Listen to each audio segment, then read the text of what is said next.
Salut toi. Aujourd'hui c'est Valnob, salut Valnob, qui me propose d'aller à la rencontre de Toto le Voyou. Vous étiez énormément à vouloir que je retourne voir mon tatoueur, qui m'a fait cet avant-bras. Salut, ça va? N'hésite pas à me dire qui tu veux voir comme invité pour les prochains épisodes en commentaire ou sur Instagram. Toi, moi, on est parti pour 9 minutes d'interview, sans interruption, sans coupure, que du réel. C'est parti.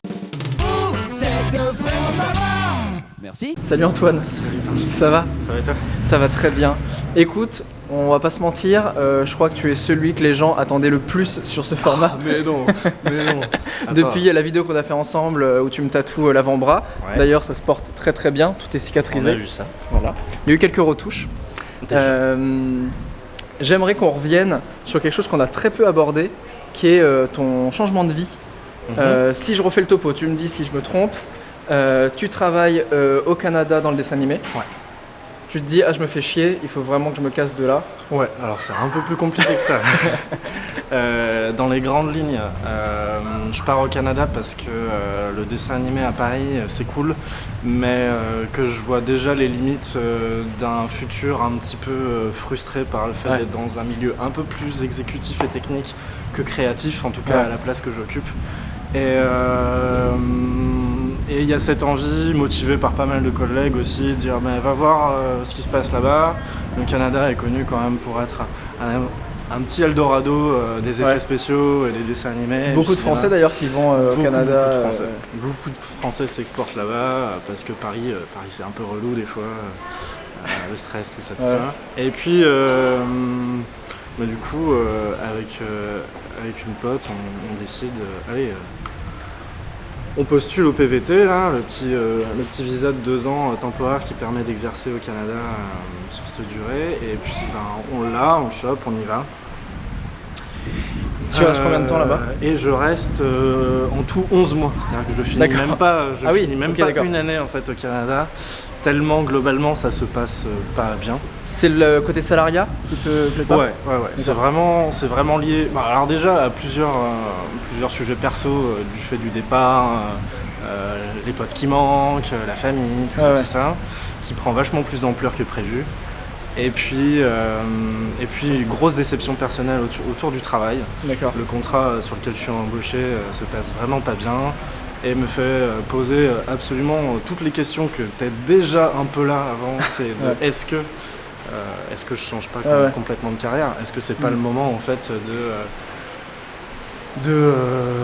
d'affronter un petit peu ce truc qui est un peu là devant moi, à dire en fait qu'est-ce qui se passe si tu continues comme ça dans 10 ans, 15 ans, tu vas prendre un peu plus de responsabilité, ce genre de choses.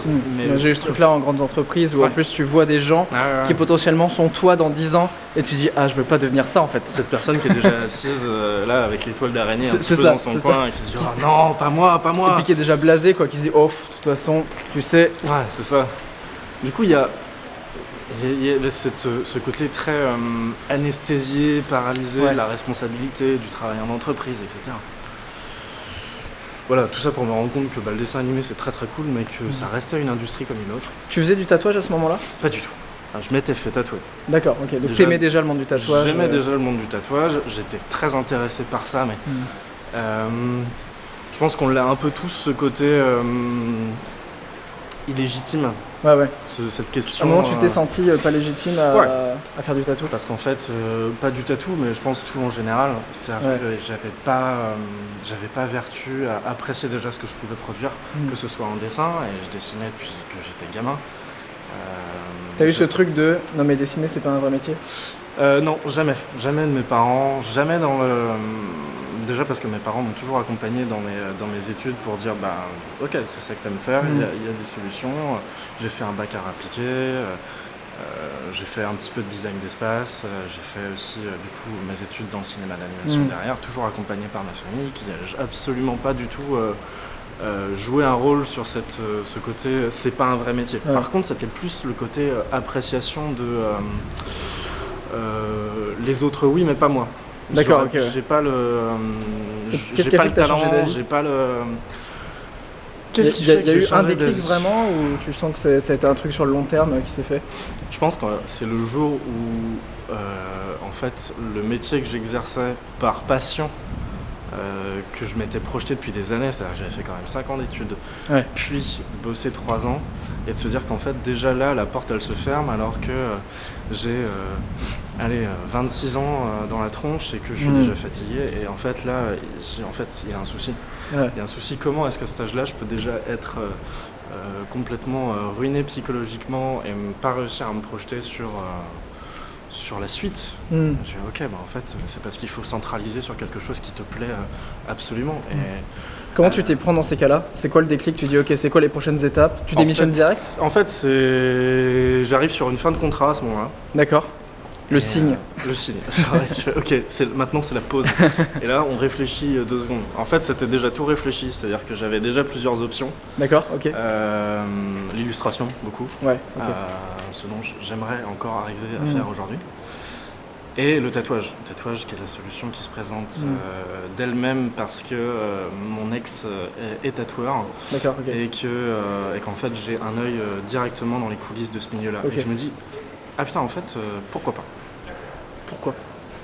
Et puis il y a aussi la solution lucrative aussi. Ouais. C'est-à-dire que le tatouage est aussi à ce côté Ouais. sécurisant financièrement qui vient en fait parer la prise de risque entre guillemets de tout lâcher et de passer sur autre chose. Mais après le vrai risque c'était peut-être plutôt d'enfin affronter le fait que ce que je produise puisse plaire aux autres, mais surtout me plaire. Ouais. Si tu avais des conseils à donner à des gens qui aujourd'hui se retrouvent pas dans leur taf et se disent ok, j'ai vraiment envie de changer, toi c'était quoi tes étapes, c'était quoi le déclic? Pleurer tous les soirs. D'accord, ok. Non, en vrai, je sais pas si je pourrais donner des conseils. Déjà par rapport à mon parcours, j'ai tellement l'impression de continuer à apprendre et à chercher les nouvelles étapes de la suite de ce truc-là. Qu'est-ce que je pourrais conseiller? Je pense qu'on a tous plus ou moins quelque chose qu'on aime profondément et auquel on aspire, auquel on doit toujours penser. Pas étant gamin en mode je voudrais être astronaute ou pompier, et à la limite pourquoi pas. Pourquoi pas, ça tient un peu de ça. Il y a ce côté un petit peu du rêve et du fantasmé de cette espèce de qu'est-ce que j'aimerais vraiment faire dans ma vie. Et Ce serait plus de s'écouter, d'avoir un côté écouter plus son instinct que des choses très pragmatiques. Après, c'est s'écouter par rapport à la projection de ce que tu peux faire de ta vie, c'est une chose. Je pense que le débat, il va pas tant vers la carrière, mais il est plutôt très sur toi. Ouais. Mais sur qui tu es, qui t'as envie d'être, et fais-le. Ouais. Surtout fais-le. Toi, tu sens aujourd'hui que tu es beaucoup plus épanoui? Asseyons-nous, je commence à fatiguer du bras. Tiens, un banc. Tu sens que tu es plus épanoui aujourd'hui dans ce que tu fais, dans le tatou? Ouais.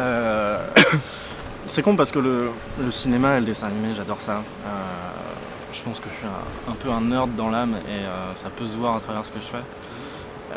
Mais c'est un truc qui me... J'ai lâché un milieu qui me rendait heureux, quelque part, parce que j'aimais beaucoup ce domaine-là dans lequel j'exerçais, mais la réalité du travail était vraiment trop déprimante. Genre, rencontrer personne dans une salle noire, parce que voilà, en étalonnage, on est un peu enfermé quand même. Et il y a ce côté, rencontrer personne et être face à un écran, quoi. Alors que là, tu as le contact des gens et c'est ce qui te plaît aussi dans le tatouage. C'est surtout ça, je pense, qui me rend heureux aujourd'hui, c'est pouvoir croiser des gens. Et oui, je dessine tous les jours, donc clairement, ça rend vraiment heureux. Et puis... Il reste 20 secondes.